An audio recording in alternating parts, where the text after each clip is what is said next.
Hello friends, welcome back to my channel.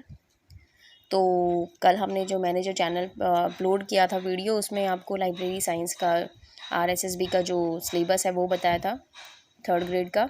और आज हम रंगनाथन के बारे में पढ़ने वाले हैं। एसआर रंगनाथन, जिनको हम फादर ऑफ लाइब्रेरी साइंस बोलते हैं, है ना। तो इनके बारे में आज स्टडी करेंगे। सो चलिए स्टार्ट करते हैं। तो रंगनाथन सर को बोला जाता है फादर ऑफ लाइब्रेरी साइंस, ठीक है। इनका जन्म अगर पूछा जाए तो इनका जन्म हुआ था 12 अगस्त 1892 को तमिलनाडु, इंडिया में। इनका जो जन्म दिवस है 12 अगस्त, इसी को हम एज अ लाइब्रेरियन डे भी मनाते हैं। लाइब्रेरियन डे भी सेलिब्रेट किया जाता है इन्हीं के जन्म दिवस को, 12 अगस्त 1892 को। और इनकी मृत्यु हुई थी 27 सितंबर 1972 में। इनको जो डेथ हुई इनकी, वो ब्रोंकाइटिस प्रॉब्लम की वजह से बताई जाती है, ठीक है। और बैंगलोर में इनकी मृत्यु हुई थी। और इनका सिटी सेंट्रल लाइब्रेरी हैदराबाद में एक बड़ा सा पोर्ट्रेट भी लगा हुआ है, सिटी सेंट्रल लाइब्रेरी के अंदर हैदराबाद में। इनका जो पूरा नाम है, जिनको हम शॉर्ट फॉर्म में बोलते हैं एसआर रंगनाथन, इनका पूरा नाम है सियाली राम अमृत रंगनाथन। सियाली जो है इनके गांव का नाम है, ठीक है। इन्होंने अपने गांव के नाम से अपने नाम में गांव का नाम जोड़ रखा था, जिससे ये लगाते हैं सियाली। ओके। तो 12 अगस्त इन्हीं के जन्म दिवस पर हम लाइब्रेरियन डे सेलिब्रेट करते हैं। और 14 टू 20 नवंबर, 14 से 20 नवंबर को हम लाइब्रेरी वीक मनाते हैं, 14 से 20 नवंबर तक, ठीक है। 1924 सबसे पहली डेट आती है। ये फर्स्ट लाइब्रेरियन बने थे मद्रास के। यहाँ से इनका जो लाइब्रेरी में योगदान था वो स्टार्ट हो गया था 1924 से, ठीक है। 1924 से, 1892 में बर्थ है इनका, 1924 से फिर इनका ये फर्स्ट लाइब्रेरियन बने मद्रास के। 1928 में इन्होंने मीनाक्षी कॉलेज अन्नामलाई नगर में जब ये थे, तो वहाँ पे इन्होंने लाइब्रेरी साइंस के जो इनके बहुत फेमस हैं, इन्होंने 5 लॉज दिए थे लाइब्रेरी साइंस के, ठीक है। 1928 में इसका इन्होंने, अगर क्वेश्चन में आ जाए ना प्रतिपादन कब किया था, तो 1928 डालेंगे आप, 1928 ऑप्शन को चूज़ करेंगे, ठीक है। और कहाँ उस वक्त ये कहाँ थे? मीनाक्षी कॉलेज अन्नामलाई नगर में थे, ठीक है। 1928 में वहाँ पे इन्होंने प्रतिपादन कर दिया था ये लाइब्रेरी साइंस के 5 लॉज का। फिर 1930 में इन्होंने 3 कार्ड सिस्टम दिया। 3 कार्ड सिस्टम, उस कार्ड का जो साइज़ होता था, ये क्या था? 3 कार्ड सिस्टम जो था, ये मैनेजमेंट से रिलेटेड था कि भाई आप जो भी बुक्स वगैरह हैं लाइब्रेरी में कैसे मैनेज करके रख रहे हैं, इनका जो हिसाब किताब था, उस बेस पे इन्होंने ये 3 कार्ड सिस्टम दिया था, जो 5x3 साइज़ का होता था, ठीक है। और इसको इन्होंने register card, check card, classified index card, 3 card में 3 सब कैटेगरी के अंदर डिवाइड किया गया था मैनेजमेंट के लिए, इसीलिए इसको 3 कार्ड सिस्टम बोला जाता है। 1930 में दिया था, और कार्ड का साइज़ याद रखिएगा, पूछा जा सकता है, 5x3 इंचेस का था ये।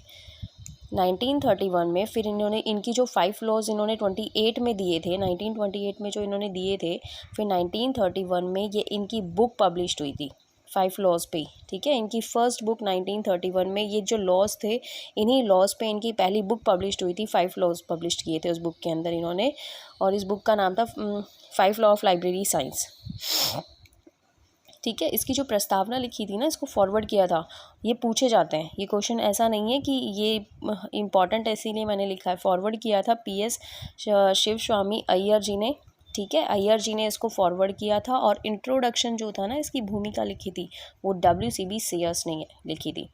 मैंने इसको कैसे याद किया था, जब हम किसी को इंट्रोड्यूस करते हैं, हेलो बोलते हैं, अपने आप को इंट्रोड्यूस करते हैं, तो हम कुछ बोलते हैं ना, से करते हैं ना, तो मैंने इसको ऐसे ही लर्न किया हुआ है कि इंट्रोडक्शन जो था ना, इंट्रोडक्शन सेयर्स ने, यानी कि इंट्रोडक्शन बोला था। किसी से मिलते हैं तो बातचीत करते हैं, तो हैंडशेक नहीं करते हम लोग, तो कुछ बोलते हैं ना, हेलो, है ना, से करते हैं, तो सेयर्स ने इंट्रोडक्शन, ठीक है। और फॉरवर्ड फिर शिव स्वामी अय्यर ने। अय्यर टायर देखो घूमता है ना, राउंड करता है, हमें आगे आगे पहुंचाता है, वैसे ही देखो फॉरवर्ड, तो फॉरवर्ड किसने किया था? अय्यर ने, टैयर ने। मतलब देखिए, नाम नहीं ख़राब कर रहे हैं, ठीक है ना। आप ये मत सोचिएगा कि मैम ने इस नाम का क्या बना दिया। अय्यर, टायर, वैसे लर्न कर रखा है मैंने, थोड़ा सा ना चीज़ें याद रह जाती है, बस इस तरह से अगर कनेक्ट करके याद कर लो तो।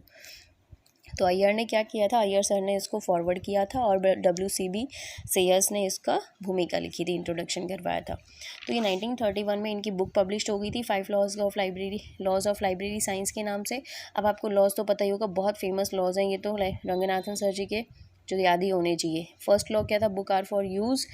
सेकेंड था every reader his her book, and इसी को दूसरा नाम भी कह देते हैं book are for all. Third था every book its reader. Fourth था save the time of the reader. और फिफ्थ है library is a growing organism. ध्यान रखना, क्वेश्चन आया हुआ है इसके ऊपर और इसमें पूछा हुआ है library is a growing, dash करके छोड़ दिया। तो कई बच्चे सोचते हैं ग्रोइंग सिस्टम है, ये सिस्टम नहीं है, ये ऑर्गेनिज्म है यहाँ पे।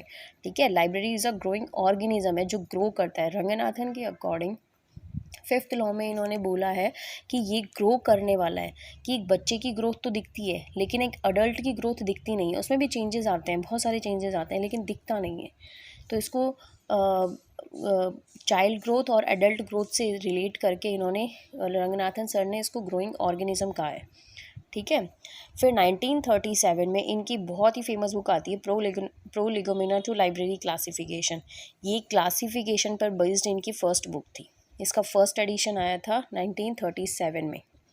ठीक है, इसमें मैं इनके बारे में बता रही हूँ, लेकिन बीच बीच में देखो ये थोड़ी थोड़ी चीज़ें इनसे बुक से रिलेटेड भी याद करते जाओगे ना तो अच्छा रहेगा, है ना, दिमाग में रह जाती है। ऐसा नहीं है कि बिल्कुल ही भूल जाएंगे, हम लोग रिवीजन करेंगे आप 2-3 बार तो याद रहेगी।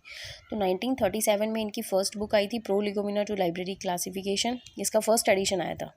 इसमें इन्होंने 28 कैनन दिए थे। क्लासिफिकेशन से रिलेटेड पढ़ा होगा आपने, कैनन, है ना, नहीं पढ़ा तो हम आगे रीड करेंगे। तो 28 कैनन थे इसके अंदर।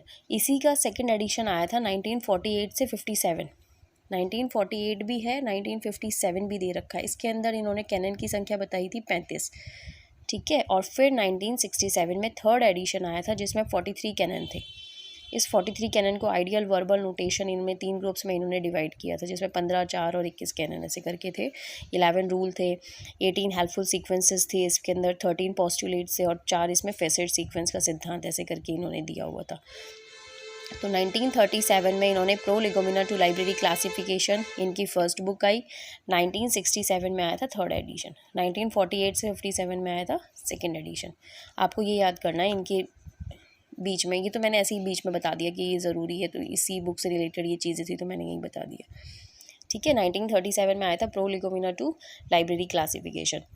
फिर आता है 1944 से 1953, ये बने इला के प्रेसिडेंट। इला क्या है, इंडियन लाइब्रेरी एसोसिएशन, है ना, इंडियन लाइब्रेरी एसोसिएशन के प्रेसिडेंट रहे ये 1944 से 53। फिर भैया 45 से 47 ये रहे बनारस हिंदू यूनिवर्सिटी में प्रोफेसर और यूनिवर्सिटी लाइब्रेरियन भी रहे। ठीक है, BHU में प्रोफेसर रहे 45 से लेकर 47 तक, 3 साल तक, 2 साल तक, सॉरी 2 साल तक वहाँ पे रहे। फिर उसके बाद 1947 से 55 में ये आ गए दिल्ली, तो यूनिवर्सिटी ऑफ दिल्ली में ये प्रोफेसर रहे 1947 से 1955 तक। ठीक है, यूनिवर्सिटी ऑफ दिल्ली में ये प्रोफेसर रहे। 1957 में फिर ये बने फीड के मेंबर, है ना। फीड बहुत ही इंपॉर्टेंट है, ये फीड पे पूरा टॉपिक दे रखा है, क्या है फीड ये बताएंगे आपको आगे।